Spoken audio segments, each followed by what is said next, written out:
Hey, what's going on guys? My name is KarQ, and before I show you this new batch of nades, I want to share with you an nade workshop mode which predicts and displays a nade's point of impact so you can practice and discover new nades. A current working code for it is up on the screen right now, but check the pinned comment or description for updated versions of this tool. If you want to just skip to the nades, the timestamp is there, but if you're interested in learning about this tool from the workshop to discover your own nades, let me introduce you to Darwin Streams, the creator of this tool. Hi, I'm Darwin, also known as the Workshop Guy.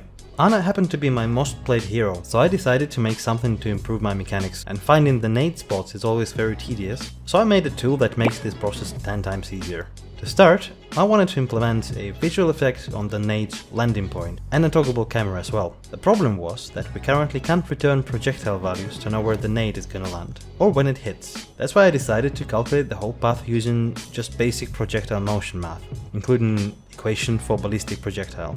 The biggest pain in the ass though was to enter it using the drop-down menu system we have in the workshop, but I managed. So now go out there, use the tool, and start practicing your nades. So let's begin with Hanamura to get a nade on the high ground here, because that's where a lot of Orisas and Bastions are typically setting up now in this meta. You may have seen a variation of this by Gray from the Paris Eternal in the Overwatch League, but I'm going to show you an even easier and faster nade to set up. Start by walking left against the wall and pole until you can no longer move. This will be your static starting position every time. Now aim as close as you can to this corner, and that's it. Really make sure the center of your crosshair is not touching any part of the pole, and you're good. So for Horizon Lunar, the ceiling is too low and will prevent you from getting any cheeky set nades. So my on a nade tip here is to actually splash it against the wall just behind the enemy shields depending on where they set up. Most teams will either set up here, here, or up close. On Paris, nice and easy, jump on top of the plant and back yourself up into the corner. Scope in and align the white outline to the building or this little circle thing to the groove of the building and give the enemy a wham bam thank you ma'am. On Anubis, I use this nade all the time whenever enemies are set up on the platform. To begin, back yourself up into this corner until you can't move anymore and then scope in. This scoping in part is important because I use my ultimate circle and line it up to the corner of the building and throw. If you're unscoped, you can see that the alignment is different. So again, scope in, match that circle to the building, and you're golden. You can move it slightly right or left to tweak the arc depending on where the enemy shield is set up, but it's pretty forgiving and really easy to help break this choke point. Volskaya Papaya. Walk up and put yourself in the corner between the wall and the bench. To get the nade to land here beside the forklift, you want to scope in and move these blue markings to touch the tip of this building and the tip of the crane in the distance. This one's a little tricky because of the plain blue sky with barely any other landmarks to align your crosshairs to, but I believe in ya. Practice it up. Now for everyone's favorite amusement park, Blizzard World. Walk up to the right side of the choke and hug the right wall, and you'll eventually get stopped by the thing here. I don't know what to call it. I'm only 58 construction, don't ask me. Anyway, scope in here. Let me hide the graphic really quick. Align up the blue marking with the top of that thing. Then align these two things to the wall on the right. Then adjust it a little more to the right and launch the nade. I know it seems a little tricky with my explanation, but it's actually so easy once you memorize this one. You'll be able to pull this off in under a second and hit any pesky enemies on the high ground. For Eichenwalde, this attacking nade is perfect for ripping apart bunker setups near the middle tower. As soon as you come out of spawn, put yourself in the corner of the wall and pole, then scope in. Align your crosshairs close to the pole and aim honestly anywhere within this vertical range. The nade will land just beside the tower for an easy peasy push. To become a Hollywood star, you've got to learn this nade. Jump on top of the dumpster and back your ass up to the corner. Scope in and align the center of your crosshair to the furthest part of the palm tree. Then pull your aim downwards until the left diamond is below the leaves and then throw. For King's Row, walk out of spawn and move to the right into this corner.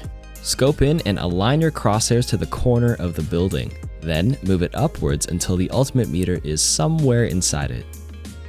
The enemy team will often be pretty scattered around the point, and this nade is really forgiving so you can make small adjustments as needed. For Numbani, breaking point A as an attacker is often a challenge, and trying to set up arcing nades doesn't really work too well with the structure of the map. What I often do is tell my team to go through the main choke point while I go to the left and underneath and try to splash my nade above enemy setups, whether they're on the left or the right. Alternatively, you could throw it from main, but there is a higher risk of you getting picked off while you peek. On Dorado, what I'll often do as Ana is walk into the corner outside the left spawn door, then immediately scope into the North Star. Then I'll look at the North Star's dinky ass sun, and then pull my crosshairs up until the outline of the HUD touches each side of the roof above me. This nade will most likely hit enemy tanks to help break through this tough choke point. On Havana third point, come out of spawn and go around the barrels and into the corner against the tree. Scope in and aim your crosshairs slightly to the left of this dome tower. Then pull your crosshairs up until the left diamond meets the center of the leaves. You don't need to be precise here. As you can see, I'm chucking a bunch of nades with this rough crosshair placement, and they'll land somewhere near the stairs of the defender's spawn. On Junkertown, as soon as you get out of spawn, you want to walk to the right and put yourself in this corner beside the small stairs. Then scope in and align these two lines of your HUD to the ledge, and then throw. The nade will land over the building and right around here. Now on Junkertown, a lot of attacking teams get the payload stuck around the choke, so with this set nade, it's quite forgiving, and you can align it somewhere along the range of this ledge, and it will land in this general zone where the teams will be clashing. For Rialto, Rhines and Orissas will often set up around this part of the building, so an easy nade is to come out the right door, bridge side, back into the corner here, aim up at the sky as close as you can without touching the left ledge, scope in and align the thick white outline to the overhead roof and let it fly.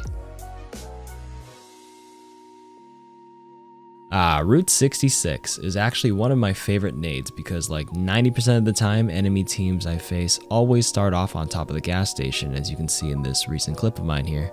To pull this one off, you're going to want to walk to this bush here and you're going to crouch and stay crouched. This is very important. And you're going to move left and you're going to see yourself wiggle and jiggle a little bit. You keep doing this until you can't move anymore to always get this starting position. And you're going to look up, scope in, and throw from this specific leaf. That's under the two skinny leaves. That's it.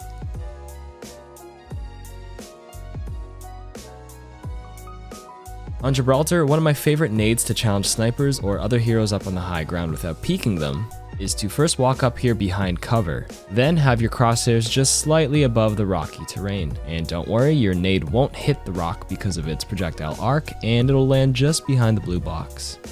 If you die as Ana on Busan downtown and your team is still fighting on the point, on this side, walk out the left door and back yourself up into the corner of the small stairs. Then aim towards the point, and you should see an indicator. Mine's just really transparent because of my settings. Then scope in and aim upwards until the right outline starts touching some leaves. You can also use like this bottom right corner in reference to the corner of the billboard. On the opposite side, do the same thing. Come out the right door this time, same staircase corner, aim towards the point, then upwards along this edge of the building, up until the right diamond touches the lowest visible branch, and pray it hits. On Sanctuary, come out of spawn and back up into this corner of the small staircase. Aim at the point and then pull your scoped crosshairs upwards until you no longer see any orange leaves and it's all blue sky. Same thing on the opposite side, pull your scoped crosshairs upwards until you no longer see any orange leaves and the nade lands beautifully past the drum near the point.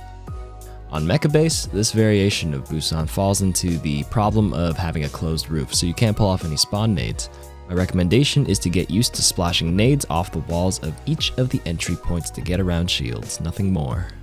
On Ilios Lighthouse, there's an easy nade out of spawn that works on both sides that has it land just outside or in the doorway of the point, often where teammates and enemies will be moving in and out of. As soon as you're at the doorway of the spawn, aim just below the gray part of the ship on the right of the point on this side, or left on this side. On Ilios Well, come out of spawn and park yourself in the corner of this curb and blue bench. Aim just slightly off the point because the indicator represents the center of the well and you obviously don't want your nades to be landing in there. Now pull your scoped crosshairs upwards until you no longer see the windmill in your vision, which should have the nade land somewhere on the point or where enemy Orissas often stand.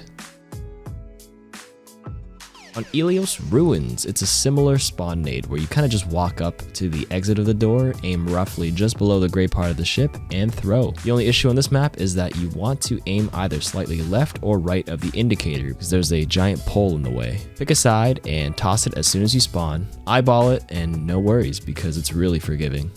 On Lijiang Night Market, come out of spawn and move towards the point side down the ramp, then look up and above the red or teal building depending on the side. This is another random and forgiving nade because as long as you aim somewhere just below the gray ship, it'll land anywhere on the outside and you can never really predict where the enemies are going to stand exactly. You kind of just hope it tags someone for a little bit of ult charge or to help your teammates in the distance finish off a kill. On Garden, right out of spawn, you want to aim just above the third orange light in the center so you can see 1, 2, and the third one here. Toss this nade right out of spawn as soon as you reach the door and it should land perfectly through the window. On Control Center, this is another one of those maps with a closed roof, and your best nades are splashing it on a couple of walls and pillars. Do not underestimate the power of these nades, and I am so confident you will win more games if you actively look for splash nades behind Ryan's here. On Nepal Village, I'm not gonna lie, I sat here for an hour trying to figure out some crazy arcing nades, but they're so unrealistic, and you're better off looking for an early splash nade on the high ground, especially in the first fight. On Nepal Shrine, this is another one of those doorway, aim below the gray part nade where you want to just aim beside the bell on either side and it will land directly on the point. On Nepal Sanctum, yet another closed map with no reliable set nade. Just like the other closed maps, look to splash nades off the walls here, that's really the best you can do. Oasis City Center has an easy and forgiving nade, exactly the same on both sides. Walk up beside the first set of cars, draw an imaginary line between this building and the mushroom thing here, and throw anywhere within this range. The nade will land somewhere on the point or on the high ground, no problemo. There's a spawn nade for Oasis Gardens, and it requires you to hug the doorway side closer to the point depending on which side you're on. Aim around the tree leaf that's the highest but closest to the point indicator, and pray you hit someone with it. And finally, Oasis University, and with the structure of this map, I'm gonna have to leave you off with no set nade, but wall splash recommendations yet again. But hey, I hope you enjoyed this updated nade video. Practice these nades with Darwin's tool, which, by the way, works with Orisa Shield, Torb Goo, Ash Dynamites, etc. So shout out to his workshop stream at twitch.tv/DarwinStreams if you're interested in that. And yeah, don't forget to follow me on Twitch at twitch.tv/KarQ, where I'm playing Ana most of the time, putting these beautiful nades in action and all the other social stuff like Instagram, Twitter, yada yada yada. This is just how all the YouTubers end and plug their shit at the end. So yeah, I'm doing it too. That's all. Peace.